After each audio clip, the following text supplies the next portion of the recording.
This episode of the Popture podcast was brought to you by our Patreon. If you want to tell us which films we should watch, listen to up to 2 extra exclusive podcasts a month, or give us something to discuss in our new post-credit scenes at the end of each episode, then please consider joining the cult and donating at www.patreon.com/cultpopture.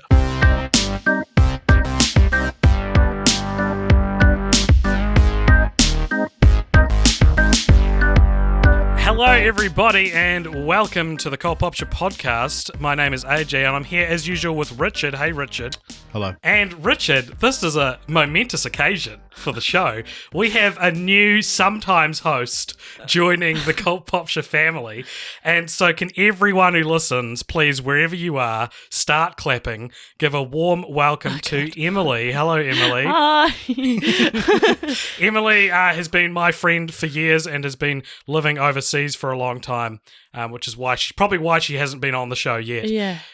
But she did create the Popture Discord for those who want to put some kind of face to the name. Not that that's a face, but I'm like a phoenix on the Discord. Right, like a phoenix on the Discord. Emilee IRL. Yeah. So welcome to the show, Emilee. Thank you. That was grand. That was a grand entrance. Thank you. Well, hopefully the rest of the podcast will be just as grand. So what we're going to be doing today, guys, is I thought a fun, sort of energetic, low-stakes topic to dip your toes into the water of podcasting, Emilee, would be for us to do a podcast on pop cultural mysteries. I don't have a pop filter on, and I've just realised how much I'm going to be saying the word pop. I'm holding the pop filter. Yeah, Emilee's got my very bad pop filter that wouldn't connect to a stand. You could fold the bottom of your beard up in front of your face. Oh, yeah. This is what that sounds like. Is there a noticeable difference in sound? Not really. It feels gross. I did wash my beard today, though, so all good. So, what we're going to be doing is talking about a topic that I think is really cool. Do you think it's really cool, Richard? I think it's sometimes cool. Emilee, do you think mysteries are cool? No. So I was like, let's do a fun topic to give Emilee something easy to join the show with. And then after I sort of decided how we were going to do it, Emilee was like, I think mysteries are real lame. Well, I think we're going to shit on me for that. Well, no, I think from what I know of you as a person, it's more like you don't have time for the Mandela effect. You don't have time to listen to people be I like... get it. Yeah, sure. That's a concept that happens. And I think when you say it's sometimes fun, Richard, you're probably the same thing, right? It's like you guys are both people, I think, who put Occam's razor at quite a high... treat Occam's razor in quite a high regard. I think, I'll be honest, I knew Emilee's stance, and I thought it would be funny if I was in the middle. Okay. I like mysteries. Oh, you do Except like for when they're stupid, so I guess that is sometimes. Yeah, exactly. Well, I've got a pretty stupid one to start us off with. Nice. And Richard, I know you know about it. Emilee, I don't know if you do know about it. So I'll try it on you. This is the mystery. Yeah. Can you tell me, Emilee, what this following exchange of dialogue is from? One character asks, "What does it do?" Another replies, "It doesn't do anything. That's the beauty of it." I don't know, Star Wars, something popular. Something popular. Pop culture. Didn't you get the quote wrong? There's a few different variations of it. It sounds dumb the way you said it. Okay, what's the other What way? would be, you're supposed that's to the say? beauty of it. It doesn't do anything. Yeah, so what does it do? That's the beauty of it. It doesn't do anything. It sounds like it could Well, be they're from right. Avengers. It could be from Back to the Future. Back to the Future is a popular answer, but despite hundreds of people knowing this quote, and a lot of the same movies or TV shows tend to be put forward, such as Back to the Future, The Big Lebowski, The Hitchhiker's Guide to the Galaxy, or The Simpsons, this exact quote cannot be attributed to anything. Oh, you're a bastard. Hey, that's the mystery. All right, what's our second mystery? Yeah, it's not a mystery. It's just like... Yeah. So, the quote in question, or a variation, as we just discovered then, that flips the last two sentences, that it has been appearing on message boards since at least 2003. Does it sound familiar to you guys?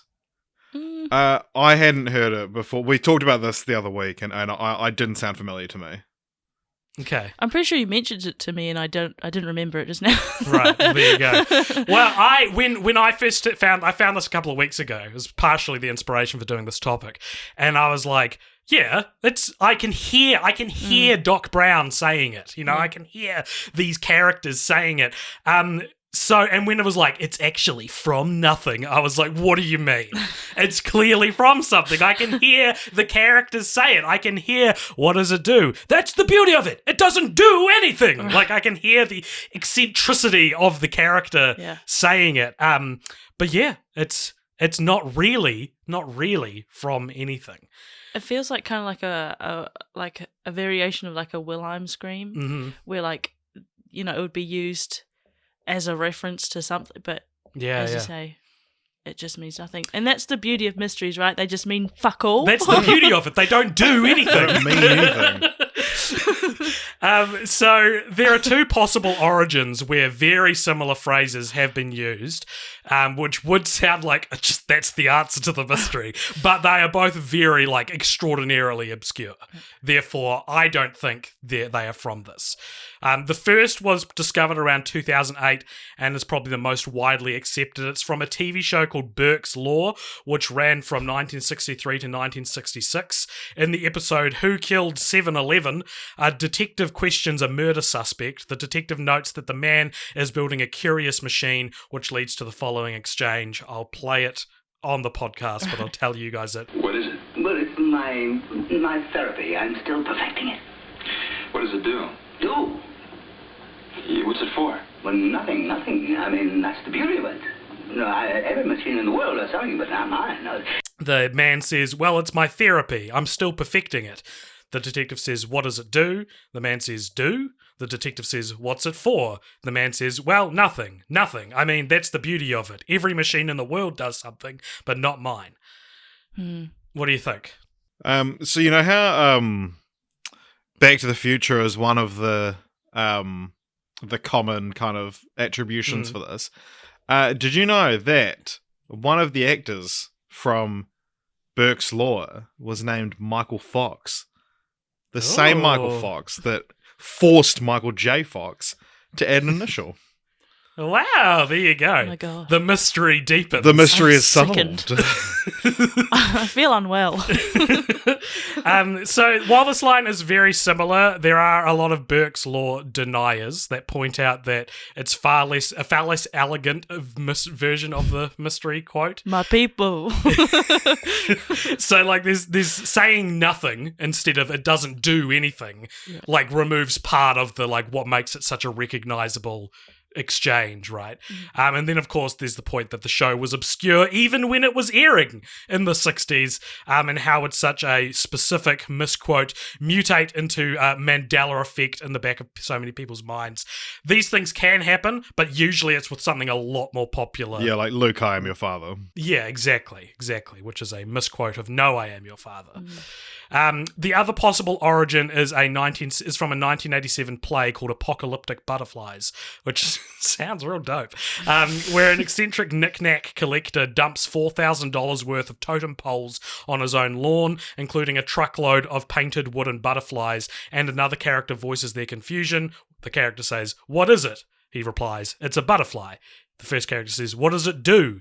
The character replies, "Doesn't do anything. That's the beauty of it. You nail them to your house, your mailbox, makes it distinctive." This quote was discovered by a Reddit user named Gunblade0, very cool, who says he found it by searching the quote on Google Books.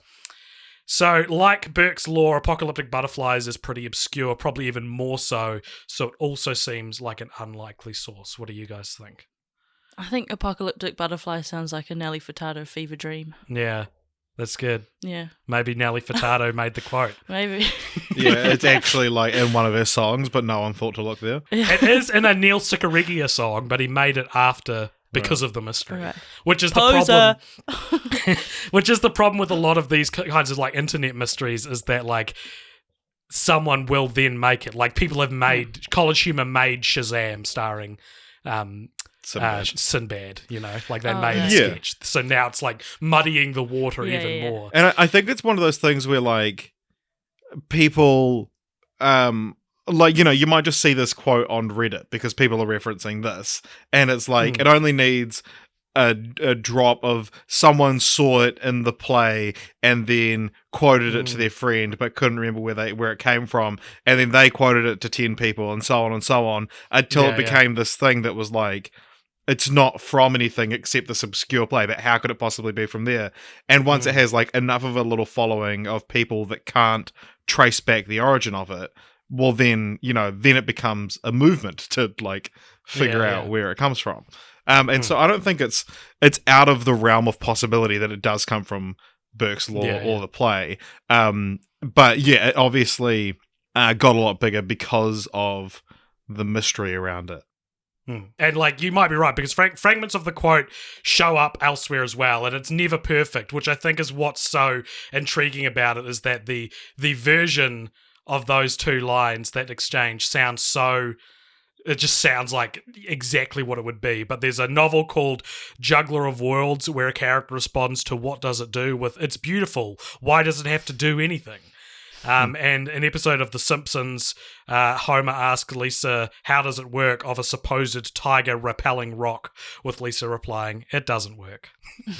Which I feel like is a different thing and not quite the same origin. But as TheVerge.com point out, none of them concisely evoke the absurdity of something's very uselessness being beautiful, which is why the lines are so memorable in the first place. My thinking is it's just that it's got the genetic makeup of a movie line. I think that's the thing, it kind of, and each line kind of implies the next. We've all heard something like, "What does it do? It doesn't do anything." Like that's like a funny retort to that question in life, not just in pop culture, right? And that's the beauty of it, as a common turn of phrase, which implies that the following thing will be something subversive or unexpected, such as "it doesn't do anything." Like if you're saying that's the beauty of it, you're about to surprise them with the last thing they'd expect, right? So I think it just sounds like a quote, and you can kind of figure it out as it goes on. Yeah, I'm sure there's like dozens of things you could come up with that follow the same kind of structure rhythm that sound like movie lines. It does remind me of, how like people do like record scratch jokes, stuff like that, where it's like you can really stylize a specific kind of writing, like how people make fun of, like, if the Avengers was made with Emma Stone in the lead, and just being like, okay, I'm here now, that kind of humor. I saw a tweet this week that was like, Disney now own, or Marvel now owns Alien, and it was like Alien remake starring Emma Stone. Chestburster scene happens, and Ripley's like, okay, that just happened. Yeah, it's definitely like that. It has that same kind of feeling where it's like, okay, I know this humor. It's like.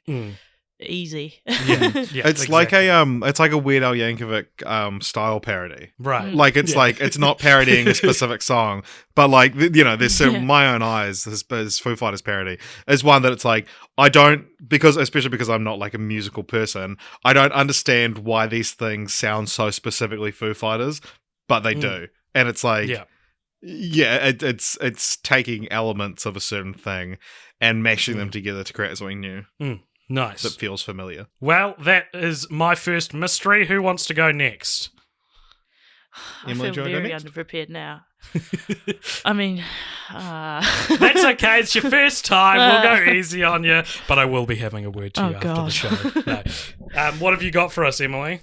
Well, I thought I'd come with the thing that got me the invite, I guess.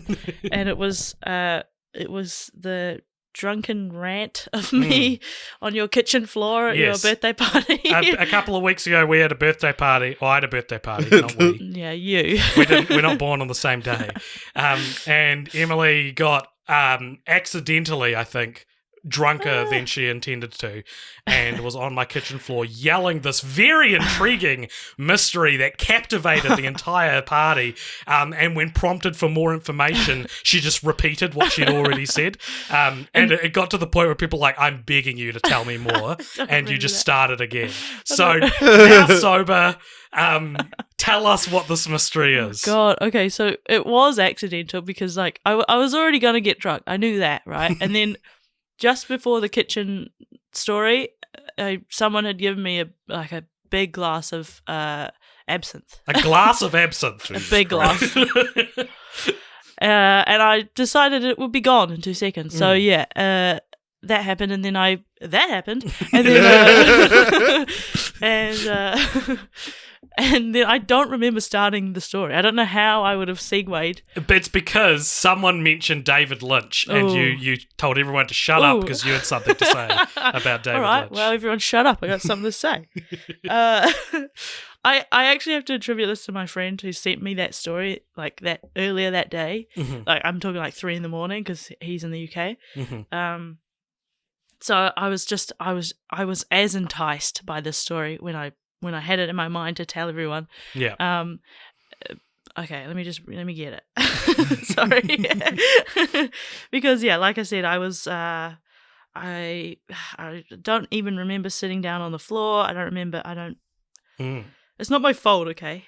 Well, you take some responsibility. It's not a very bad thing you did. So. I was very pleased that everyone was listening. It was very nice. Okay, so should I just read this out?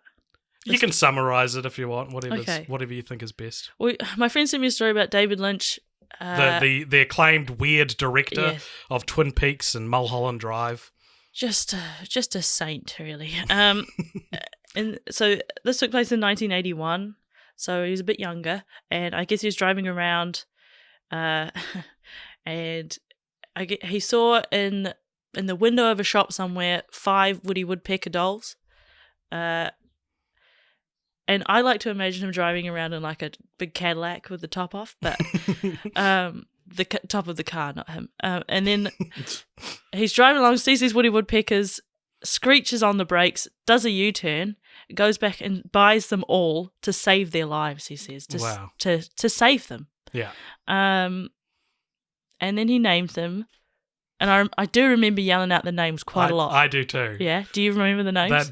I'll do an impersonation of you telling us their names. So someone's like, wait, what do you mean? And you would start the story again, and then you go, their names were Chucko, Buster, Pete, Dan, and Bob. That's right. Yeah, that's right. But it's like, there's something about, because in this story, it's like the direct quote is him going, I named them Chucko, Buster, Pete, Bob, and Dan. And I like to read it in that. Like, it's almost Shakespearean how it just sort of like rolls like that. Because the first 2 names are quite eccentric, and then the last 3 are very normal names. Yeah. and they were his boys. He refers to them as the boys. The boys. You can find a video of him promoting Eraserhead, the movie, online, where he's sitting in between them all, and he says, "Hi, I'm David Lynch, and these are the boys." His boys, they were his dear friends, and he rescued them. He saved their lives in his mind. He saved their lives, and I do remember people being like, "What do you mean? What do you mean he saved their lives?" Start the story again. And I start the story again.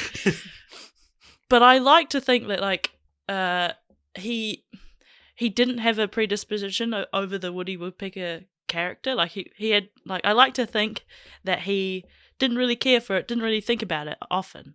He liked Woody Woodpecker as much as the 3 of us probably liked exactly. Woody Woodpecker. But he saw these 5 love Woody Woodpecker. Well, he saw these 5 pairs of innocent eyes looking at him, just saying, please save us from whatever hell they were in. He doesn't expand on why they were in danger. But you can make your own assumptions. But there is a mystery, of course, at the end of the story. So for a while they were like in his office. Like you said, he was like promoting stuff with them. He'd hang out with the boys, just like any real friendship. I mean, it is real. David Lynch switches off Cult Popture. But he said that they started to develop certain traits, like certain things started coming out about them that were not so nice, and the boys, in my reading of the story, sort of turned on him or turned on each other. And it was definitely like a toxic relationship happening with all these 5 Woody Woodpeckers and David Lynch. Cut out that sentence however you want. I would love to have that immortalized, that sentence. I just but he says with grim finality in this interview, "They are not in my life anymore." So the mystery is, what the fuck did the Woody Woodpecker dolls do to David Lynch? What is happening? And like, people were so confused when you got to that part. Yeah. And they'd be like, wait, what did they do? And you would go, they became problematic. And we were like, what do you mean? And you'd go, David Lynch was driving past a store. Here we go again. And we never got further, so I looked it up while you were on the floor drunk, and I was like, guys, I hate to tell you this, but Emilee's told us all the information there is about this story. The only other thing I could find is people making fun of it on Twitter, that someone had written an article about that. The fact that they were no longer in his life. What do you think, Richard? I mean, it's one of those things that doesn't feel like out of character for David Lynch. Yeah. So it's just like, yeah, he's just fucking weird. He was probably just tripping and something happened. But it's crazy to me that this was before Eraserhead. Like, if he was using them to promote it, and it was 1981, it would have been before people decided they were going to give him money to make a film. Even though I think so a pre-fame David Lynch did something organically weird. Yeah. Maybe this is why people started giving him money. Yeah, true. So you have a theory. You told me a theory over the past week of why you think. Oh yeah. What you think they could have possibly done? Would you like to elaborate on that? Yeah. Well, I was talking with my boyfriend about how on earth could these 5 young boys. These strapping lads. How could they do it? Like, how could they hurt him? And we settled on the idea that like they have, but that both David Lynch and Woody Woodpecker have a similar trait, and it's the hair. Mm-hmm. Or on a Woody Woodpecker, I guess it's the feathers. Is it a feather or is it? Oh yeah, he's a woodpecker. Yeah, it's feathers. Yeah. I thought he was a chicken for a second. Well, they would still have feathers. No, but they've got the crown thingy. Right. Right. Yeah. Well, in the case of a woodpecker, it's probably feathers. I think it's feathers. But yeah, it's in the style of a signature look for David Lynch's his hair, right? Mm-hmm. The wave on his head.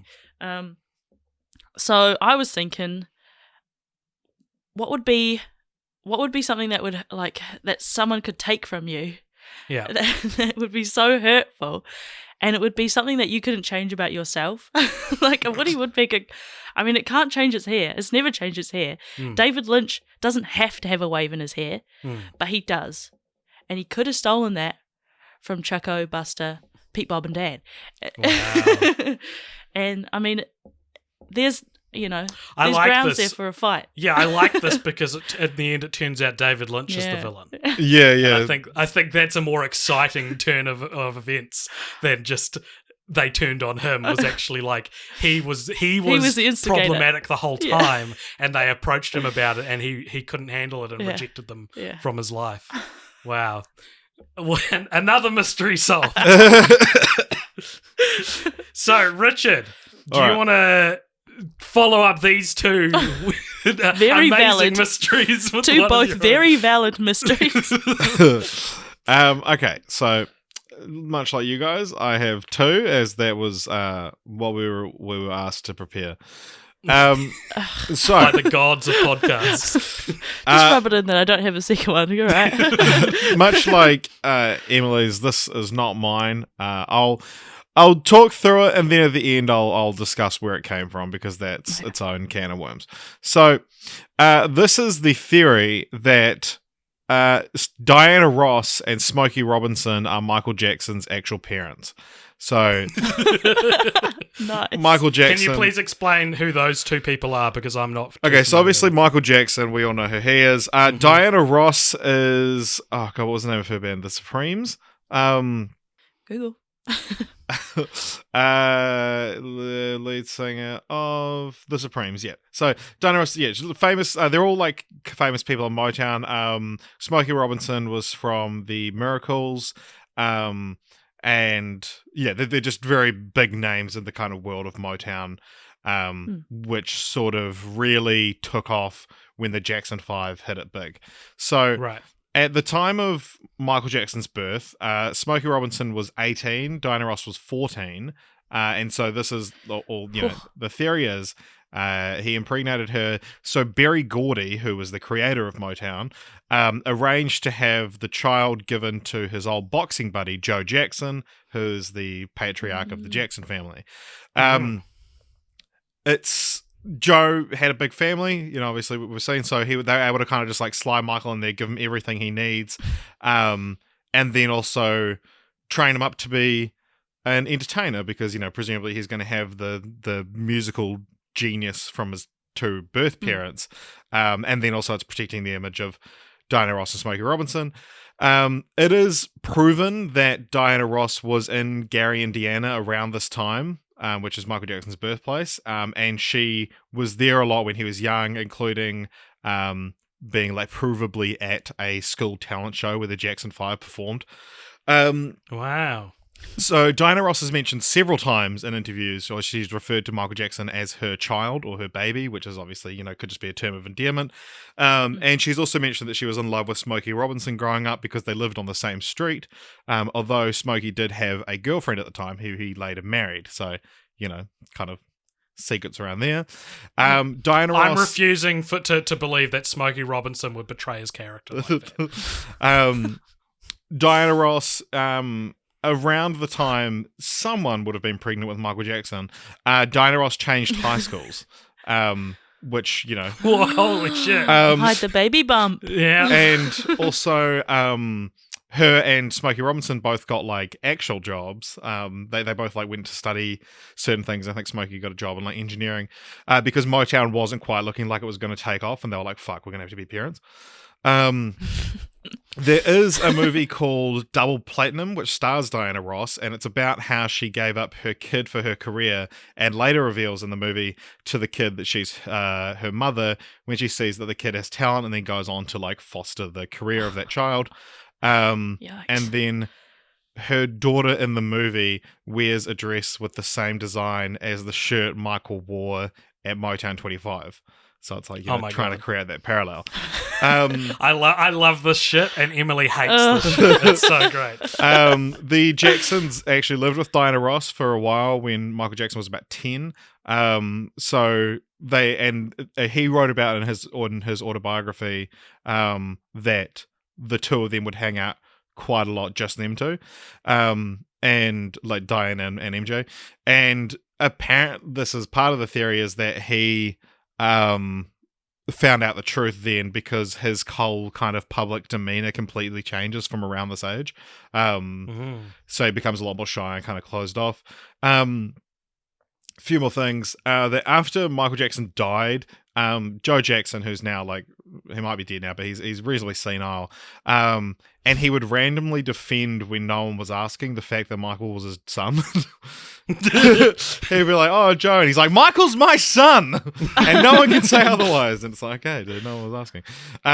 No one was. And there was like, Smokey Robinson was on Larry King Live and said something to similar effect, like about how important Michael was to him and everything like that. At Michael's memorial service, the first person to speak is Smokey Robinson reading a letter from Diana Ross, who said that she couldn't be there because she was too overcome with grief. And yeah, just all through his life, MJ was accused of like trying to look like Diana Ross, but maybe he was just exhibiting features that he actually inherited from her genetically. Wow. Because he doesn't actually really look like many of the other Jacksons, apart from Janet, who, and part of the theory is that she may have had plastic surgery to look more like Michael because she was the one who was most affected by living in his shadow. Wow. There is also a theory about... this is a very well thought out theory. Yeah, like Michael, the only three people to have 2 stars on the Hollywood Walk of Fame other than the Beatles are Diana Ross, Smokey Robinson, and Michael Jackson. Wow. But it also... that proves it. Yeah, that proves says it all. But there's also... So there's a theory that Billie Jean is... is like the subject of... is about Diana Ross, sorry. and it's like I am the one, but the kid is not my son, and all the stuff. Yeah. And there's all these things. There's part of it is like, oh, there's like this reference in the song, but those feel a little bit more like tenuous to me. But yeah, that's that theory. It's now as to where this comes from. There's a YouTube channel called An American Scheme, which is entirely devoted to laying out like this whole thing. Let me just pull up the channel. Timeline of events. It takes more than one video, huh? To talk about all of this.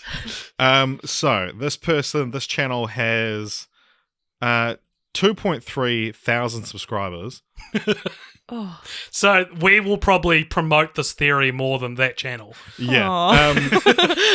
They've got maybe like 200 videos. Oh my god! On the subject, how much deeper could it go than what you've already told us? And because there's a lot of it is like that I didn't go into so much, but about like MJ and Smokey Robinson have the exact same ears, and like there's all these things of like they have the same eyes as Diana Ross and not as the other Jacksons and stuff like that. Though most of these videos have between 30 and 500 views. Dude. And I mean, he uploaded videos 5 hours, 7 hours, and a day ago. But just keep him busy in quarantine. looking at it, they're not all about this MJ theory. Some of them are like my setup reveal, face reveal, giveaways. Fortnite. There's one here that's outrage that Sports Illustrated is putting a transgender in the swimsuit issue. Oh yeah. Oh cool. I saw that today. Yeah. That's cool that he's that kind of person. Yeah. So he's a flat earther. And yeah, he's generally let's not promote this guy. Let's not. Don't link to the channel or anything like that. The people can look it up if they want, but I found this all in a Reddit comment, which outlined the whole thing, and it was like 4 pages long when I copy and paste it into a Google document. But yeah, it's very interesting. I mean, it's plausible, I think. That's the best. The best kind of conspiracy theories are vaguely plausible. The best conspiracy theories always have at least one point that make you go, "Oh shit!" Yeah. No, They're so dangerous. they're dangerous. Is this dangerous? I get not to be serious, but the person is maybe dangerous, but I don't know. I went on to his YouTube channel, watched the first video, and he's like, and it's like an introduction to the channel, and he sort of outlines like, this is the channel where I will be explaining why I think Diana Ross and Smokey Robinson are Michael Jackson's actual biological parents, and then he says something else, and he's like, which is why I also think that the sperm donor for Paris Jackson was Macaulay Culkin, but more on that later. That's what I mean. Is like, if as soon as you believe in one conspiracy, you're like much better able to more fall susceptible for like something worse. Yeah, that's where it's no surprise to me that he might believe this one, which is relatively harmless, and then also be a flat earther and transphobic. Yeah. Yeah, but what do you think of the actual theory? But the actual mystery is pretty cool. I wasn't really familiar with 2 of the 3 key important people in the story, but it's I don't know. There's enough there that like I would like to think that if I were famous, I would, and there was a mystery about me, having a legitimate child. Yeah. I would try and subtly point to that mystery in my art, and if I didn't have a mystery, I would make people think I did. Like the Paul McCartney is dead theory. Yeah, I was just about to say that the Beatles didn't really shy away from that so much. Yeah. I don't think Paul McCartney died, but I think the Beatles were happy to promote that as a mystery, Yeah, it gets people talking. About the Helter Skelter mystery. If there's anything the Beatles needed, it was publicity. And that's what did it for them. A lot of people reckon that's what did it for them. They were quite underground. Cool. Okay. No, but I want to talk about, like, what if it's not true? And what if Diana Ross just had this unintelligent child living in a different home somewhere? It's like really sad. That's the truth. Because it's really weird to, like, think that, like, okay, we got these 2 people. You mean these 2 really talented people that they're pregnant? They just had a child. Oh my god, their offspring is going to be so talented. Huh? What? Why? Because talent is hereditary. Especially if we take them away to someone else. yeah, that's it. It's like, I can understand talent can be passed on to children from parents because the parents nurture their upbringing and give them the same opportunities they had. Talent isn't a genetic trait that passes on. Even I'm sure there is, but I can't really think of, like, off the top of my head, of like a talented famous person who has a kid who's also talented and like at the same level. Or Will like, Smith and Jaden Smith. Don't at me. Yeah, but like that's because he stayed with him. It's not like Jada Pinkett was like really, really good at what she did. Like, I mean, she was, but like not Fish Mooney from Gotham. It's not the same as like Will Smith. You know, it's not just because Gloria the hippo from Madagascar. If they had taken away Jaden and just put him, I don't know, with a boxing family, right? Yeah. Joe Jackson's a boxer. Do you think he would still be like? No. Yeah, I'm just trying to look at other like black celebrities who were born in the same year. Lenny Henry, the English comedian, was born on the same day as Michael Jackson. Oh, well, he could Twins. be the son. Yeah. Twins. Imagine if it was Prince. This guy's like on the right track, but it's actually just Prince. Yeah. Classic. All right, I have got another mystery. And this one's kind of an actual mystery. This one's just a straight up murder mystery with a pop cultural twist. True crime, huh? Yeah, I had to slip it in there somehow. Okay, so this mystery is affectionately referred to as the Lady of the Dunes. It has nothing to do with the upcoming Dune film. Just don't get me started on Dune. It has nothing to do with the previous month, June. No. So the Lady of the Dunes is a nickname for an unidentified murdered woman discovered on July 26th, 1974 at Race Point Dunes, Provincetown, Massachusetts, which is a very fun word to say. Give it a go, guys. Provincetown, Massachusetts. Massachusetts. There's a hate crime happening right now. The remains were found by a 9-year-old girl walking her dog just yards away from a road, and she had the remains had a significant amount of insect activity. 2 sets of footprints led to the body, and fire tracks were found 50 yards away from the scene. Tire tracks, sorry, not fire. I was going to say, what's fire tracks? The DeLorean is a time travel mystery. It was Michael J. Fox. Oh my god, it all comes back. That's the beauty of it. The woman may have died 2 weeks before her body was found. She was face down on half a beach blanket. There were no signs of a struggle, and police theorized she either knew the killer or had been asleep when she died. A blue bandana and a pair of Wrangler jeans were found under her head, and she had long auburn or red hair pulled back into a ponytail and a gold-flecked elastic band. Her head was partially decapitated with a shovel. Her hand, one of her hands was missing, and some of her teeth were missing. The killer's effort to disguise her identity suggests he knew her, and that her identity could lead to him. Okay, so those are the basics of the case. You can find her the drawing that sketch artists did of her to say, "Do you know this woman?" Right. Very scary police sketch. She's kind of looking quite content and smiling in the sketch, and it's a very, very scary kind of I like that police sketch. You're clearly reading off, like you didn't write this because you said yards. Yeah, I did. Well, actually, it said 46 meters next to it. Ah. And I didn't read that. The identity of the woman or her murderer were never discovered, though there have been a couple of suspects of note, including Whitey Bulger, played by Johnny Depp in Black Mass. Oh, That's yeah. where the pop cultural twit nuts during filming, like Whitey Bulger played by Johnny Depp. She was Whitey Bulger was known to remove some of his victims' teeth, but no connection between the lady and Bulger has ever been established. In 2004, serial killer Haddon Clark confessed to the murder, saying that he had evidence that the police needed buried in his grandfather's garden. However, Clark suffered from paranoid schizophrenia and would often claim these sorts of things when he would find out about a murder, and so authorities doubt the veracity of his claims. More proof I didn't write this myself, and I'm just copied and pasted. So officially the case went cold in October of 1974 until 2015. Oh, I know the pop culture.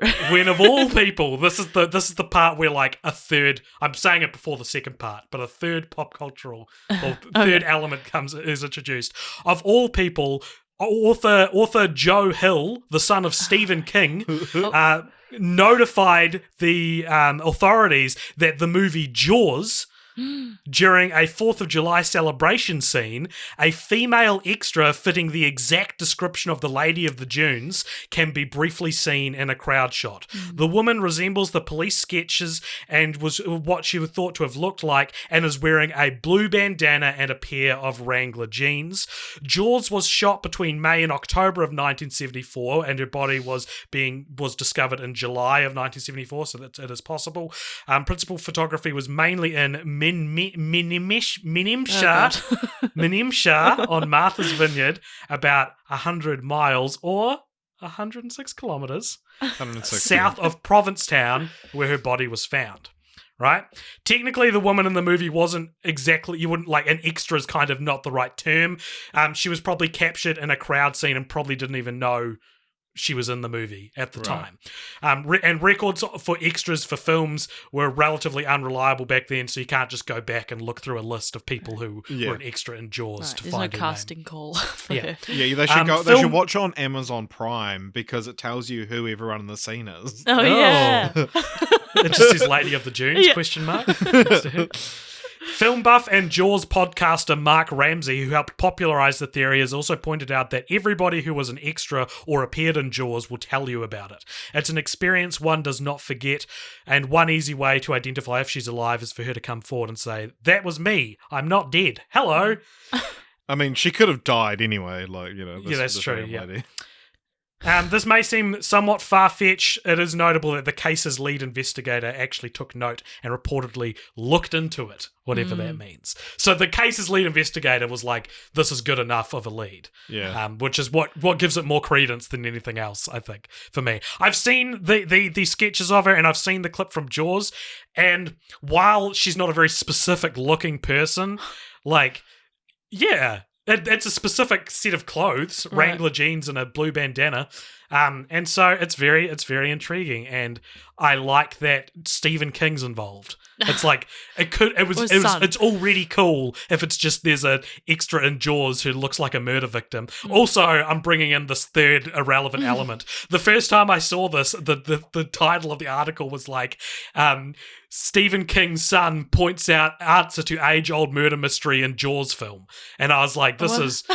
What an article. Yeah. What a headline that is. What do you guys think?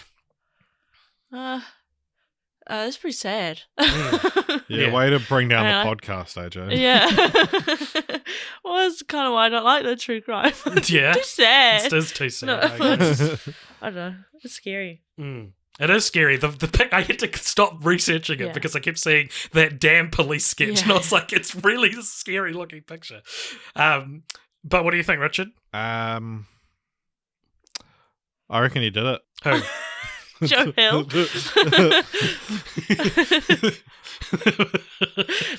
He came forward because of the guilt. Yeah. Wow. Anyway, that's my second mystery. I hope you guys enjoyed it. I think it's quite interesting.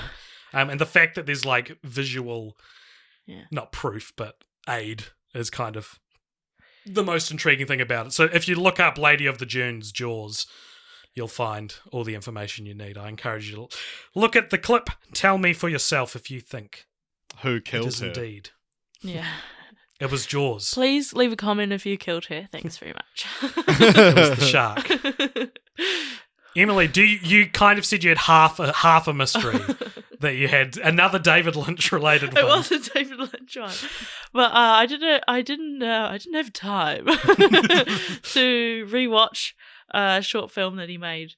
But I guess I'll try and just bring it out of the depths of my mind. But these are the best kinds of mysteries. Like the reason the podcast My Favorite Murder was so popular is because the ladies in that didn't really research half the stuff they're talking about, and often accidental embellishment is more interesting than actual founded research.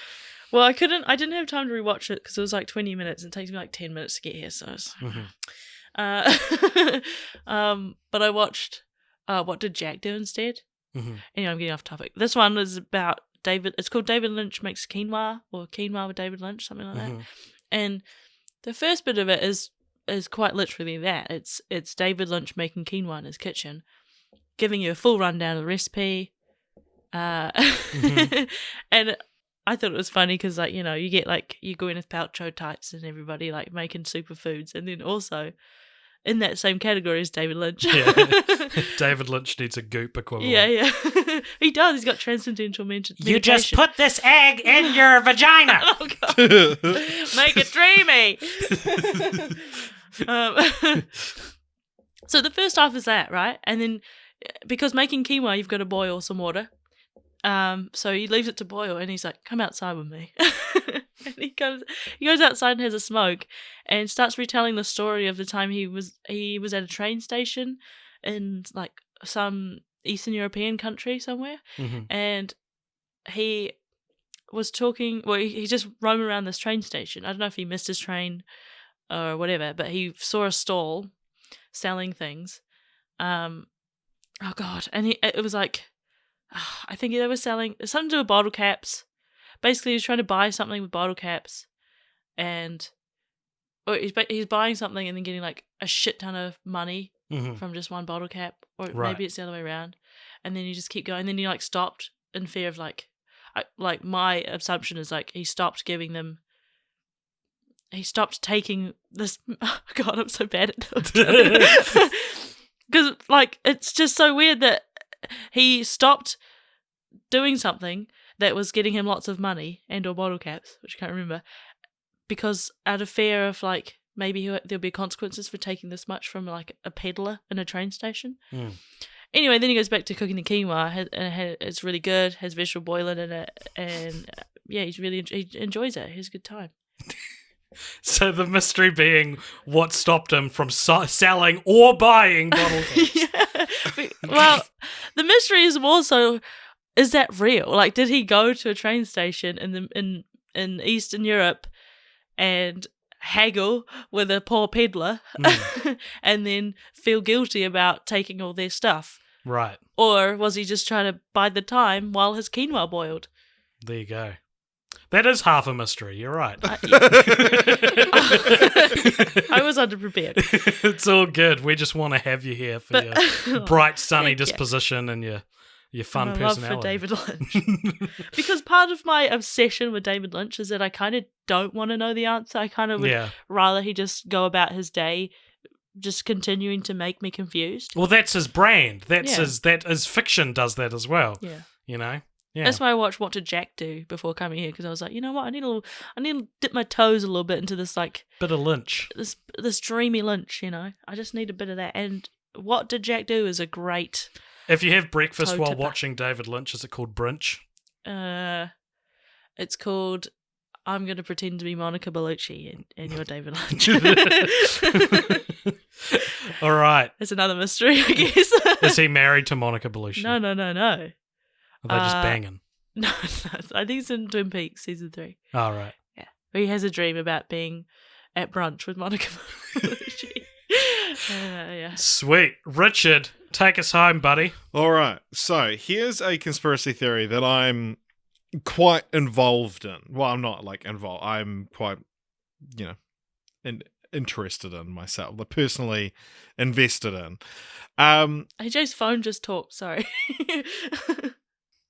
Turn it off. I'm professional. It recorded me saying, "Take us home, buddy," but it heard it as "Take a sign, buddy." It just started a countdown. Okay, so have you guys heard of the filmmakers Jason Friedberg and Aaron Seltzer? They made the Scary Movie movies. Well, no. No.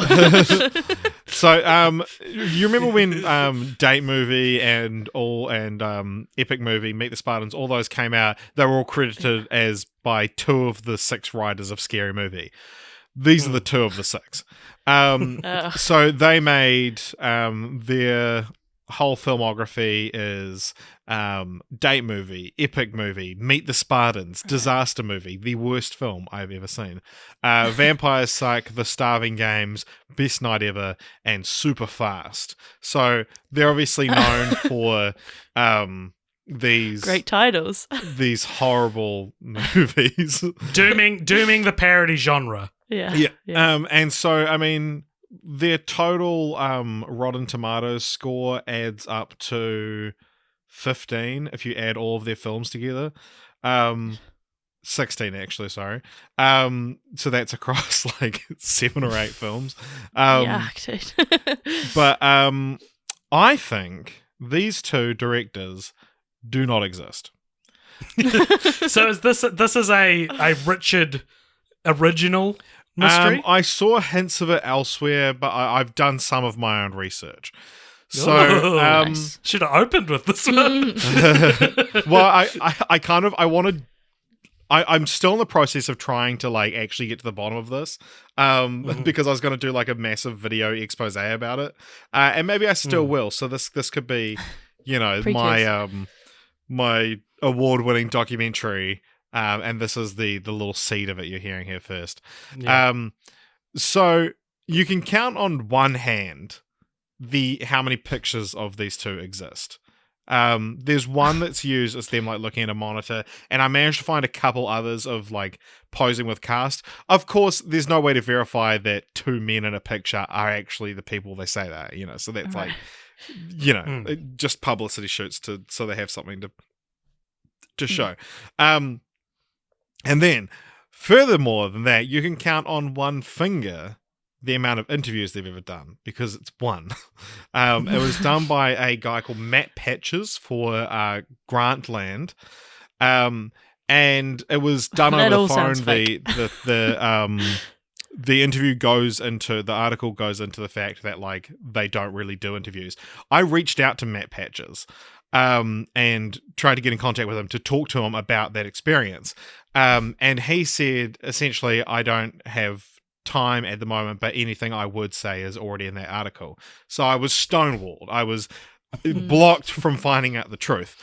You just had to keep digging. Yeah, he's dead now. I did keep digging because I reached out to a few actors who appeared in the films, one of which actually agreed to do an interview for this podcast, and then stopped replying to us. Presumably because he too was murdered. He's dead. Yeah. They use the same Richard. DOP for like every movie. A guy called Sean Mora, who I just found out is going to be shooting Thor: Love and Thunder. I reached out to him as well, and I said, "Hey, is this Sean Mora, the cinematographer?" He replied, and then I asked him about it, and he stonewalled me again. So it's there's obviously some kind of cover up going on. Now, the supplementary theory to this is that they're actually a cover for the Academy Award winning director Steven Soderbergh. Now, one of the kind of very surface level kind of things of this is that Aaron seltzer water is soda water, soda Friedberg, Soderbergh, Steven Soderbergh. And so Steven Soderbergh's known for shooting his movies very quickly and very cheaply. And that's like kind of why he can churn out so much, because studios trust him essentially. But he's also known for using pseudonyms a lot. He often will edit and shoot his films, DOP his films and use other names. So he has like names that he goes by for his editor and his producer, but it's all him. So it's not, unheard of for him to do this. He often self-funds his movies as well. Like he made things like Unsane and High Flying Bird, which are like, to be fair, a reasonably low budget, and they're shot on an iPhone. But yeah, it's like he's doing these kind of big shitty movies to fund those smaller projects that are his. Apparently, it's an unverified quote, but apparently, Friedberg and Seltzer mentioned having a Liberace script written and then Steven Soderbergh did a Liberace movie. But I mean, obviously, like, they don't really do interviews, so I don't know where that quote would have come from. But the Liberace movie that Steven Soderbergh did make was his last film before retirement, which was at the same time that Freeberg and Seltzer stopped making movies. Soderbergh has since come out of retirement. He just took a hiatus for like 2 years, which is like a lot less of a gap than most directors take. But yeah, that's kind of Spooky. my theory. I do like Steven Soderbergh's a hard person to get a hold of. He also publishes his list of everything he's watched every year. And I could not find any of Freeberg and Seltzer's movies on the list. But whereas like in the year he makes like High Flying Bird, it'll have him like he's watched it like 6 times kind of thing. And so, you know, maybe he would obviously probably be hiding that so people don't find the truth. But I mean, even just I would love to know what he thinks of this theory. What do you guys think secretly he's watched the Disaster movie 6 times a year? That's brave. Yeah. That's rough. I think you might be onto something, Richard, but I'm also, as we've established, very susceptible to these kinds of things. So it's kind of like a Trumbo situation, except there's no real threat on his life or his livelihood. What He's is just doing Trumbo? What do you mean? The writer in Hollywood that Dalton was Trumbo. Dalton Trumbo, who's like blacklisted for being a communist. There's a movie about it starring Bryan Cranston. I know Dalton there's a Trumbo. movie about it. watch I'm it. It's asking what the specifically. Oh, he's blacklisted because he was a communist, which is not a crime, but anyway, he's blacklisted in Hollywood. And so he would, but he was a really talented writer, and he would write scripts and send them off to other writers, so they would be credited for it. Right. But his voice was still seen in Hollywood, just not his name. Yeah, he won. He won an Academy Award while using a pseudonym, I'm pretty sure. Yeah, he wrote The Roman Holiday. Oh, yeah. That got an Oscar, but it was accredited to his friend. All his friends that were in on it were just like, "Yep, I wrote it." Interesting. But in that situation, it's like this is like a stupid version. Yeah, this is a stupid version. This is not out of threat of death. This is out of threat of everyone knowing Steven Soderbergh has a shit sense of humor. Yeah. Absolutely abhorrent sense of humor. Yeah. Like those movies aren't even like ironically funny or like funny if you have got a lowbrow sense of humor. They are just childish movies. Yeah, I saw my friend talking about like his roommate was watching one of them, and he was like, and if that's any indication of what kind of person my roommate is, well, you're lucky you don't live here. Wow, there you go. Well, Richard, I think we should do more digging into this. We should definitely make this our Cult Popture Ben-Hur. And just keep trying to get to the bottom of this mystery. And people have heard it here first. So if they have any ideas... Yeah, if anyone knows either Freeberg and Seltzer or Steven Soderbergh, help us get in contact with them. And if you want to steal the idea, there's not a lot we could do at this point to stop you from doing it. Don't say that. Except for show them this podcast and be like, well, we did it first. Yeah. Look at the date. But then I'm Look sure at the people metadata. could prove that they had the idea first as well. Because, as I said, it's not a completely original idea. I've just done some of my own digging. I do like the name change. I think like the name. The most surface level part is like the most intriguing bit. The puzzle. Sweet. Well, that is about it for this episode. Cool. Thank you for coming on, Emilee. I'm sure. Did you have a good time? I did actually. Yeah. Do you like mysteries now? Yeah. All right. Thank you for having me. That's the real mystery. The mystery of why Emilee doesn't like mysteries has been solved because now she does. Well, thank you very much for listening, everybody. If you liked this, then please be sure to like and subscribe on Facebook. You can't subscribe on Facebook. You can follow, though. You can subscribe on YouTube. We have the 2 YouTube accounts now, one for the podcast and one for our videos. So if we ever make a Freeberg and Seltzer video, it will be on the other channel that you're not listening to this podcast on, if you're listening to it on YouTube. We also have the Discord that Emilee helped set up and has mysteriously, speaking of mysteries, vanished from in recent months. I'm still watching. Don't think I'm not watching. Okay. But yeah. You haven't responded to me tagging you and things. Yeah, I know. I'm There's no mystery there. yeah. And yeah, so we're also on Instagram, Twitter. You can email us at cultpopturemedia@gmail.com. Tell us your favourite pop cultural mystery and or conspiracy. I'll say it. There are some conspiracies in this episode. Yeah. Do you guys have any other quick ones? Oh, does Lord Farquaad get a boner in Shrek? Has always fascinated How could he not? me. My favorite. How could he not with that mirror? My two favorite ones are that Stevie Wonder is not blind, and there's a whole bunch of Stevie Wonder truthers out there. Most of which centers around the fact that he catches a microphone that Paul McCartney, I think it's Paul McCartney, knocks over, and he catches the stand. But it kind of looks like he's just moving his arm and it lands there anyway. And not pop culture related, but my favorite conspiracy theory of all time is that JFK's head just did that. Well, thank you so much, everybody, for listening, and we'll see you next time. Be sure to stay tuned for the post-credit scene with Richard and I after this episode, which we need to record, Richard. So you'll be hearing it fresh off the presses after this one. All right, thank you, everybody. Bye. Bye.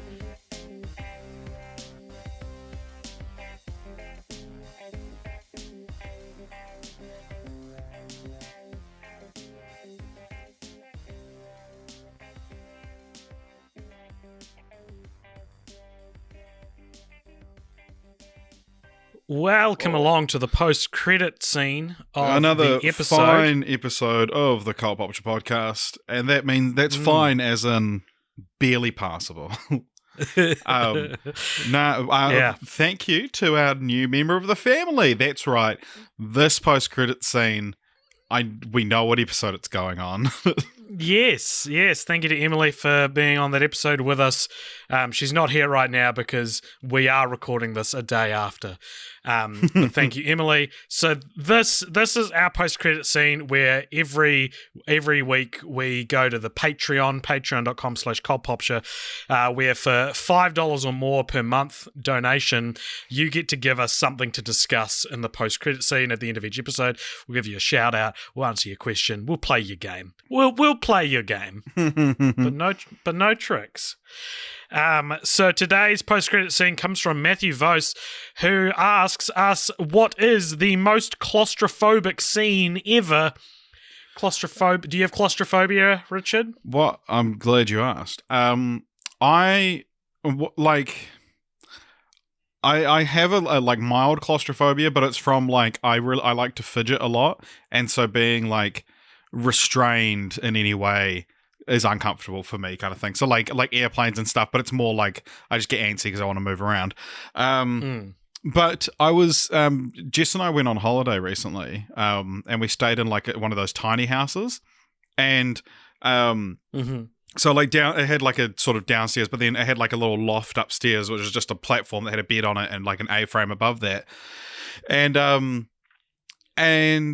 when we got there, I looked at it, I was like, I feel like I might not be all right sleeping up there. And I went up and lay in the bed, and I was like, this is terrifying. I actually don't think I can't sleep in here. Wow. Because to me, it felt like I was sleeping in a coffin, because so the roof was slanted. So right above you, it was, a meter or so above your head, but, or in the middle of the bed, but right above you, it's kind of right there because as it slants up. And yeah, it wasn't enough to be able to sit up or anything like that. If you wanted to get out, you kind of had to shuffle your body lying down over to the ladder. And yeah, I ended up sleeping. I took all the cushions and all the spare cushions and pillows and made myself a little bed on the floor in the end, because I actually just couldn't sleep up there. Wow. But the thing is, that evoked a sense of sleeping in a coffin for me, and a movie it's not just one scene, it's a movie, Buried with Ryan Reynolds. Mm-hmm. It's a very claustrophobic film. The entire film takes place inside the coffin. So if you haven't seen it, it's essentially this guy, played by Ryan Reynolds, wakes up and he's been buried alive in a coffin, and he has roughly one film length's worth of air left. And it's his he's got a phone on him, and he's trying to get out. And it's one of those movies I really, really, really liked in my last couple of years of high school. And then I lent our friend David Corios the DVD of it, and I never got it back. And yeah, I haven't watched it in a long time, but it is a good movie. It's surprisingly easy watch for a film that takes place entirely in a coffin. I've never seen it, but I've always heard it takes place entirely in a coffin, and I cannot fathom how that makes for an interesting film. Like, there's no scenes set outside the coffin? It doesn't do flashbacks or anything? No, nothing at all. There's you see a very poorly shot video on his phone, but it's like filming his phone, and the shot on the phone is the only shot which originates outside of the coffin, you know? That's so but it's one of those things they me. built like a bunch of different coffins with like having each wall missing, and yeah, it's a very well made film, and it manages to keep it quite interesting. If you do watch the trailer though, the trailer makes it look a lot more dramatic than it is, because there's a bit where he calls someone, they're like, "All right, Paul," and he goes, "How did you know my name?" And then it's like, dun, dun, dun, dun, buried, and then. But in the movie, she just goes, "Oh," like, because he calls someone, they go, "All right, Paul, yeah, we'll just pop you on hold." And then someone talks and goes, "Hi, Paul." And he's like, "How did you know my name?" And she's like, "Oh, I just got told by the person you spoke to before me." Right. I'll need to check it out. It's all a right, good movie. so there's the most claustrophobic scene. I've got claustrophobia, but I can't quite think of a scene off the top of my head that I would call claustrophobic. I certainly don't like it in movies when someone is like trapped in a flooding room or anything like that. That makes me feel very uncomfortable. I got trapped in an elevator when I was 10 years old, and that sort of stays with me. It stayed with me for a long time afterwards, Right. and yeah, I don't like, because I don't like planes either, and I don't like not being able to move out of something. Like, I don't love it, but I relish the autonomy of being able to remove myself from a situation that I feel is dangerous, you know, whereas you can't do that on a plane or if you're trapped somewhere. Another claustrophobic scene, the boo box from Hook. Oh, yeah. Damn. Let's get a boo When a box pirate movie. played by Glenn Close gets chucked in a fucking like chest, and a scorpion dropped in. Terrifying.